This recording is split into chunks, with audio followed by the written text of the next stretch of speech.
Hello. Hello. Hi. I want to go over your quiz too, in the sense that all of you have done perfectly well exercises 1, 2, and 4. And the only problems were in exercise 3. So the breaking down of the words seems to be the major problem for all of you, even if, not a big problem in the sense that you didn't make tons of mistakes. Some of you did only one, and and some just two or three. So overall, it's you've all done a very good job. But this seems the exercise with which you most struggled. So I want, first of all, that when you do the homework and when you do all the exercises for each chapter, you ask more questions about this in the feedback area. Second, I want to go over a little bit the terms that were in this quiz so that we clarify something that may help you for the future.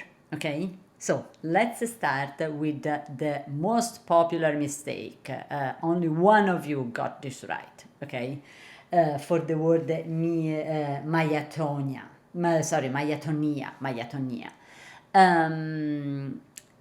Most of you cut it like this: Maya, ton, ia.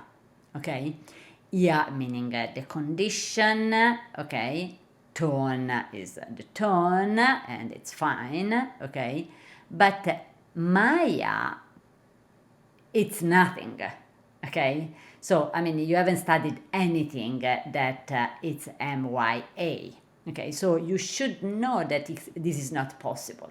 So, if this is not possible, how can this be divided? What you have studied is my, meaning muscle. Okay? So, what is this A? Okay, my, then you break this. Okay?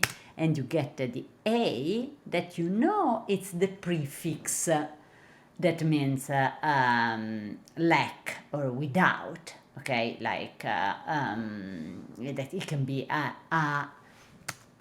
or an if it is in front of a vowel. Okay, for example, anorexia. Okay, from orex, that is the appetite, without appetite, anorexia. Okay. The reason why I think you were confused is because it was a prefix, usually is the first word of the sentence. Okay, but do not be confused by this, in the sense that it can also be in the middle of the sentence if there is more than one term. In this case, you have a compound of muscle and tone. Okay, so it's lack of tone in the muscle. Okay, and we talked about this yesterday, that the root closest to the ending, to the suffix, indicates the main theme, the main idea. Okay, so the main idea is the lack of tone. That's why the lacking goes immediately before tone. Okay, and then the first word of the sentence really qualifies. If you have another connective word, qualifies the one that you have already found. Okay, qualifies the main idea. So the main idea is lack of tone, and of what? Okay, can be of many things. In this case, is of the muscle. So Maya. Okay, my a ton, tonia. Okay, so just remember that if you haven't studied anything that it's Maya, it cannot be. Okay, so you have to cut it with what you know and then think about this. In reviewing quiz 1, I noticed that you had some problem with another word that has the A in the middle, so maybe that is what confused you. Okay, so from now on, you know that A can be also in the middle, in between two connective words. Okay? Then let's move to other words very quickly. Macrotia. Some of you divided with macra and then a connective vowel and then tia. Okay. But tia is not a suffix, so you should know that this is not a suffix, and therefore it must be something else. So if you think about the fact that makr, the first word, is qualifies something, so it's big. So big what? You must have some indication of what is that it is big, and then in that case, then you can think about the word ought, the connective word ought, that means ear. Okay. Then angiorhexis. Angiorhexis, some of you put O with angio, but in fact the connective word is only angi, and therefore O must be the connecting vowel. Okay. Hypocrinism, hypocrinism. Some of you took the O as connective vowel, but instead hypo is one word, which sometimes it's true that you can find hype because the O falls if it is in front of another vowel, okay? But here it's in front of a consonant, okay? So the hypo is just the connective word altogether. Anorexia is another one with these words with the prefix a, but instead of being a, it's an, because the connective word orex starts with a vowel, okay? So it's not a connecting vowel, but it's the word orex, which means appetite. So lack with an n, because this starts with a vowel, lack of appetite, okay? Dermatophyte,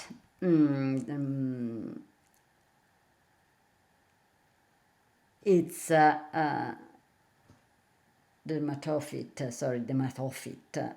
I always get it wrong. I have to practice with my medical vocabulary in English, okay? Here, some of you have not analyzed the E. The E is not a suffix, but it's the vowel that is attached to some words to create an English sounding word, okay? You have this in a note on page 23 of your textbook. Barilalia, everybody got it right, barilalia. Laparoscopy, most of you have put scopy together, which is fine. To be more precise, it would be scope, which is from the verb scopeo, which is to examine, and the y that indicates an abstract noun. But however, this is like logi, okay, radiology, these words that are used so often with a certain suffix that have become just another suffix by themselves, so you can analyze them in both ways. I will accept both scopy and both scop y, okay? Telangioma, yeah, this is these last two cases are cases in which are a little tricky, because angio, I mean, the O of telangioma could be, you have two endings possible, okay, oma or ma. Oma is more of a tumor, while ma indicates more generally a condition of a disease, and it's very hard to tell in this case, okay? Probably, I mean, the word telangioma indicates a tumor, so evidently it's conceived as oma, but you cannot know it in advance, so I will accept both, okay? Same thing for this word, okay, hemidysesthesia, or hemidysesthesia. Here,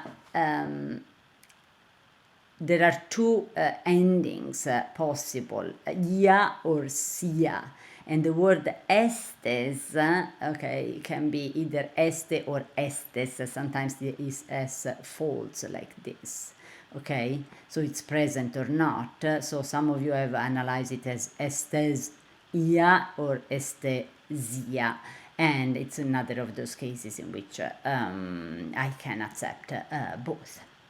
Okay? So I hope this helps a little bit,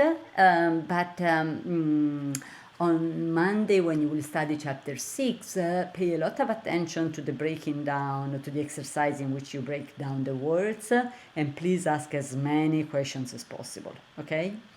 On Sunday, I will give you all the directions for studying on Monday, chapter 6.